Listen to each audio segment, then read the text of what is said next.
Eurasian times അടക്കമുള്ള മാധ്യമങ്ങളിൽ വരുന്നൊരു വാർത്തയുണ്ട്. ഇന്ത്യ അമേരിക്കയുടെ F-35 റിജക്റ്റ് ചെയ്യാൻ സാധ്യതയുണ്ടെന്നും, അതായത് അവരുടെ ഓഫർ റിജക്റ്റ് ചെയ്യാൻ സാധ്യതയുണ്ടെന്നും പകരം റഷ്യയുടെ Su-57 വാങ്ങാൻ സാധ്യതയുണ്ട് എന്നുമുള്ളൊരു വാർത്ത വരുന്നുണ്ട്.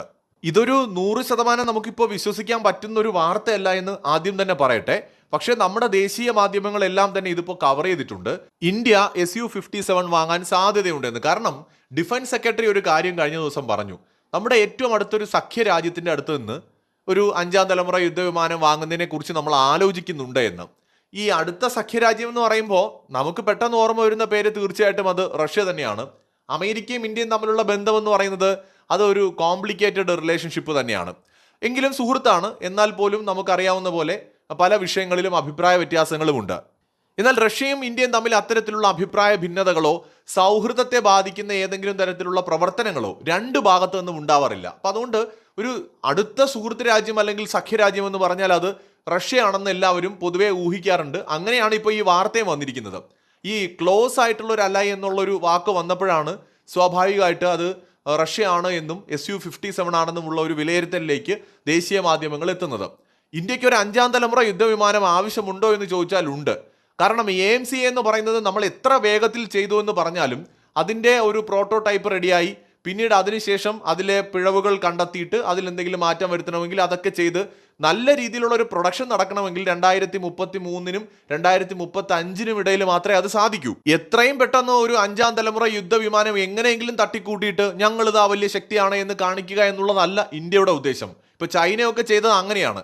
അമേരിക്ക 5ാം തലമുറ യുദ്ധവിമാനം നിർമ്മിച്ചതുകൊണ്ട് തങ്ങളും ഒട്ടും മോശമല്ല എന്ന് കാണിക്കാൻ വേണ്ടിയിട്ട് ഒരു 5ാം തലമുറ യുദ്ധവിമാനം എന്നും പറഞ്ഞ് J-20 അവർ പുറത്തിറക്കി. പക്ഷെ അപ്പോഴും അതൊരു പൂർണ്ണമായും 5ാം തലമുറ യുദ്ധവിമാനം അല്ല. അതായത് F-35 പോലെയോ F-22 പോലെയോ അല്ല. F-35 ഇപ്പോൾ ഒരു കോമഡി പീസാണ്, അതിലേക്ക് ഞാൻ വരാം. അതുപോലെ തന്നെയാണ് റഷ്യയുടെ കാര്യം. Su-57 ഒക്കെ 5th ജനറേഷൻ എയർക്രാഫ്റ്റ് എന്ന് പറയുന്നുവെങ്കിലും പല അതിന് നിർണ്ണയിക്കപ്പെട്ടിട്ടുള്ള പല ഫീച്ചേഴ്സും അതിൽ മിസ്സിംഗ് ആണ്. അതുകൊണ്ടാണ് പലപ്പോഴും ഇന്ത്യ ഇത് വാങ്ങുമോ എന്ന സംശയങ്ങൾ വരുന്നത്. ഇനി F-35 കാര്യം പറഞ്ഞാൽ ഇപ്പോൾ അത് തിരുവനന്തപുരത്ത് കട്ടപ്പുറത്ത് കിടക്കുകയാണല്ലോ. പക്ഷെ എന്ന് കരുതി അതിന് കുറെ ഫീച്ചേഴ്സ് ഉണ്ട്. ഒരു 5ാം തലമുറ യുദ്ധവിമാനത്തിന് വേണ്ട ഒരുപാട് സവിശേഷതകൾ F-35 ഉണ്ട്. പക്ഷെ അതിൻ്റെ ഒരു പ്രശ്നം എന്ന് പറയുന്നത് ഇതുപോലെ കട്ടപ്പുറത്താവും.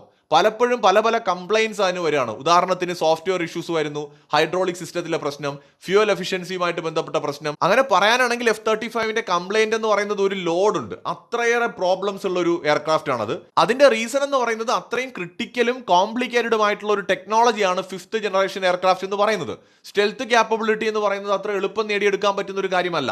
അപ്പം അതുകൊണ്ട് ഇന്ത്യ AMCA ഡെവലപ്പ് ചെയ്യുന്നത് വേൾഡിലെ തന്നെ ടോപ്പ് എയർക്രാഫ്റ്റ് ആയിട്ടാണ്. കാരണം നമ്മളൊരു 5ാം തലമുറയും അല്ല, 5.5 ആണ് നമ്മൾ ടാർഗറ്റ് ചെയ്യുന്ന ജനറേഷൻ എന്ന് പറയുന്നത്. അപ്പോൾ അതിന് ശേഷം നമ്മൾ 6.5-ലേക്കായിരിക്കും പോവുക. അതായത് എല്ലാവരും പോകുന്നതിനേക്കാൾ ഒന്നുകൂടി വേഗത്തിൽ ഒരുപടി മുമ്പിൽ പോകാൻ ഇന്ത്യ ശ്രമിക്കുകയാണ്. അപ്പോൾ എങ്ങനെ നോക്കിയാലും അതൊരു 2033-35 ചിലപ്പോൾ അതിനും കൂടുതൽ 1-2 വർഷം കൂടെയൊക്കെ ആയിട്ടേ നമുക്കൊരു മാസ് പ്രൊഡക്ഷൻ നടത്താൻ പറ്റുന്ന രീതിയിലേക്ക് നമുക്ക് എടുക്കാൻ പറ്റൂ. അപ്പോൾ ഈ കാലയളവിൽ നമുക്കൊരു 5th ജനറേഷൻ എയർക്രാഫ്റ്റ് ആവശ്യമാണ്. കാരണം എന്ന് പറയുന്നത് ചൈനയും പാകിസ്ഥാനുമാണ്.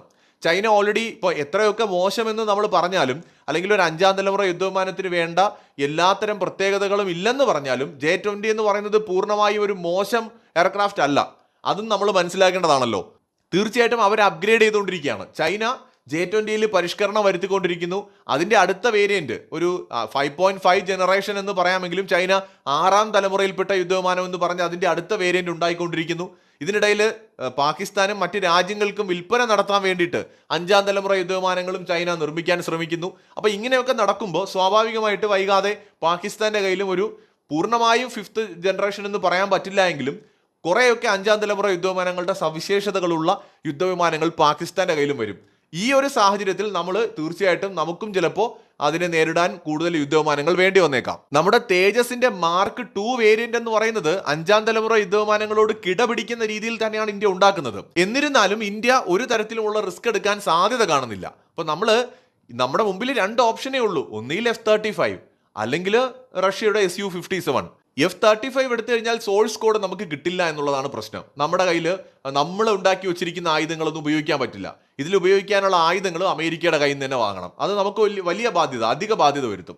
എന്നാൽ നമ്മുടെ മിസൈലുകൾ കുറെ കൂടെ നമുക്ക് ഉപയോഗിക്കാൻ പറ്റുന്നത് റഷ്യൻ എയർക്രാഫ്റ്റുകളാണ്. ഇപ്പോൾ SU-30 നമ്മൾ ഓൾറെഡി ലൈസൻസ് ഉപയോഗിച്ചുകൊണ്ട് ഇന്ത്യയിൽ നിർമ്മിക്കുന്നുണ്ട്. അതിന്റെ സോഴ്സ് കോഡ് നമ്മുടെ കയ്യിലുണ്ട്. നമ്മുടെ ഇഷ്ടമുള്ള ആയുധങ്ങൾ നമുക്ക് അതിനകത്ത് ഉപയോഗിക്കാനും പറ്റും. അതേപോലെ തന്നെ SU-57 നമ്മൾ വാങ്ങിയാലും നമ്മൾ ചിലപ്പോൾ ഇവിടെ തന്നെ അതിന്റെ പ്രൊഡക്ഷനും നടത്തും. അതോടൊപ്പം തന്നെ അതിന്റെ സോഴ്സ് കോഡ് കിട്ടുന്നത് കൊണ്ട് തന്നെ നമ്മുടെ ആയുധങ്ങളും നമുക്ക് അതിൽ ഉപയോഗിക്കാൻ കഴിയും.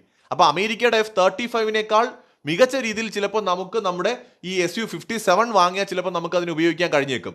അപ്പം അതിൻ്റെ സ്റ്റെൽത്ത് കാര്യത്തിൽ ഉൾപ്പെടെയുള്ള പോരായ്മകൾ ഇന്ത്യയുടെ ടെക്നോളജികൾ ഉപയോഗിച്ചുകൊണ്ട് ചിലപ്പോൾ നമുക്ക് അതിനെ പരിഹരിക്കാനും കഴിയും. നമ്മളിപ്പോൾ SU-30 MKI എന്ന് പറഞ്ഞൊരു വേരിയൻറ്റ് നമ്മൾ ഉണ്ടാക്കിയെടുത്തത് നമ്മുടെ കൂടി ടെക്നോളജി ഇംപ്ലിമെൻറ്റ് ചെയ്തിട്ട് തന്നെയാണ്. ആ രൂപത്തിൽ നമുക്ക് കുറച്ച് പരിഷ്കരണങ്ങൾ വരുത്തിയാൽ ചിലപ്പോൾ ഒരു മികച്ച എയർക്രാഫ്റ്റ് ആയിട്ട് SU-57 മാറ്റാൻ പറ്റുമെങ്കിൽ ചിലപ്പോൾ ഇന്ത്യ അത് പരിഗണിക്കാനുള്ള ഒരു സാധ്യത കാണുന്നുണ്ട്. എന്തായാലും ഇപ്പോൾ വരുന്ന വാർത്തകൾ നമുക്ക് പൂർണ്ണമായും നമുക്ക് ഇതാണോ അതാണോ എന്ന് നമുക്ക് പറയാൻ പറ്റില്ലെങ്കിലും ഇന്ത്യ ഒരു അടുത്ത സുഹൃത്ത് രാജ്യത്തിൽ നിന്ന് ഒരു 5ാം തലമുറ യുദ്ധവിമാനം വാങ്ങുന്നതിനെ കുറിച്ച് ആലോചിക്കുന്നുണ്ട് എന്ന ഡിഫൻസ് സെക്രട്ടറിയുടെ സ്റ്റേറ്റ്മെന്റ് വളരെയധികം ചർച്ചകൾക്ക് വഴിവെച്ചിട്ടുണ്ട്. ഇന്ത്യ ചിലപ്പോൾ ഒരു സർപ്രൈസ് ആയിട്ടുള്ള ഒരു പ്രഖ്യാപനം ഇതുമായി ബന്ധപ്പെടുത്തി നടത്തിയേക്കാം.